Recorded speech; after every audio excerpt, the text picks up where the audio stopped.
اس گفتگو میں بہت ساری ایسی باتیں تھی کہ جن کو ڈسکس کرنا بڑا ضروری بنتا ہے. سب سے پہلے تو آج ہم نے اینجلو میتھیوز کے ایشو کو ڈسکس کیا کہ جن کا اسٹریپ جو تھا وہ ٹوٹ گیا تھا, جس کی وجہ سے ان کو ٹائم آؤٹ قرار دیا گیا. اور آپ نے دیکھا کہ ذکر اشرف صاحب نے جو ہیلمٹ پہنا تھا اس میں اسٹریپ تھا ہی نہیں, اسی لیے شاید ان کو ٹائم آؤٹ نہیں قرار دیا گیا اور ان کو ایکسٹینشن دے دی گئی. 3 مہینے تک یہ اب مینیجنگ کرکٹ بورڈ رہیں گے اور ساتھ ساتھ کرکٹ بورڈ کے معاملات بھی دیکھیں گے. لیکن جناب انہوں نے ایک اور بڑی زبردست بات کہی. انہوں نے یہ کہا کہ جو ٹیکنیکل کمیٹی ہے اس میں مصباح الحق اور محمد حفیظ جو ہے ان سے مشاورت کریں گے, ان سے پوچھ گچھ کریں گے, اس کے بعد پھر کوئی فیصلہ کریں گے.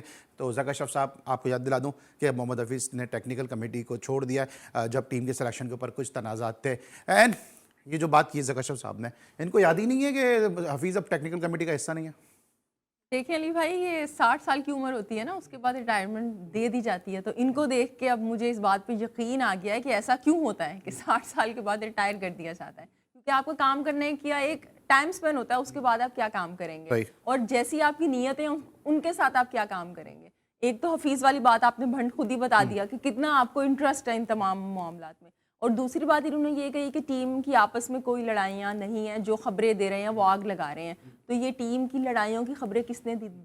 آپ نے دی تھی, میں نے دی تھی, کس نے دی تھی؟ وہ تو ذکر اشرف صاحب نے لیک کروائی تھی خبریں. انہوں نے کہا تھا جی کھلاڑی, آپ کو یاد ہو ایشیا کپ کے بعد جھگڑا ہو گیا, لڑ لیے, پتہ نہیں کیا کیا ہو گیا. بعد میں ابھی ورلڈ کپ کے دوران بھی خبریں آئی ہیں کہ آپس میں ان کے کچھ ڈفرینسز ہیں.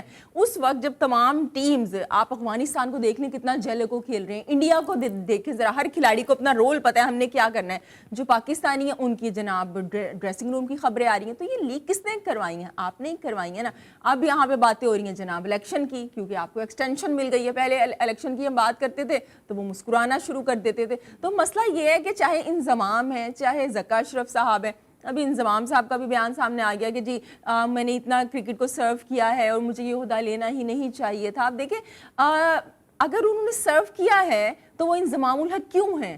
وہ اس لیے ہیں, ہم ان کو لیجنڈ کہتے ہیں, ان کا عزت سے نام لیتے ہیں. آپ ہو گئے, میں ہو گئی, وہ اسی وجہ سے کہ انہوں نے پاکستان کو سرو کیا ہے. تو یہ تو ان کے لیے بڑے ڈگنیٹی کی بات ہونی چاہیے, بجائے گی کہ آپ احسان کر رہے ہیں کہ نہیں جی میں نے سرو کیا ہے مطلب ہم ان کا احسان مانیں. سو آپ کو یہاں سے یہاں پہ پہنچایا بھی تو ہے اس ملک نے, اسلام نے, اور آپ نے اس وقت خود بتایا نہیں کہ جناب میں یہ کام کر رہا ہوں یا کس طرح کے کانفلکٹ آف ڈفرینسز آ سکتے ہیں.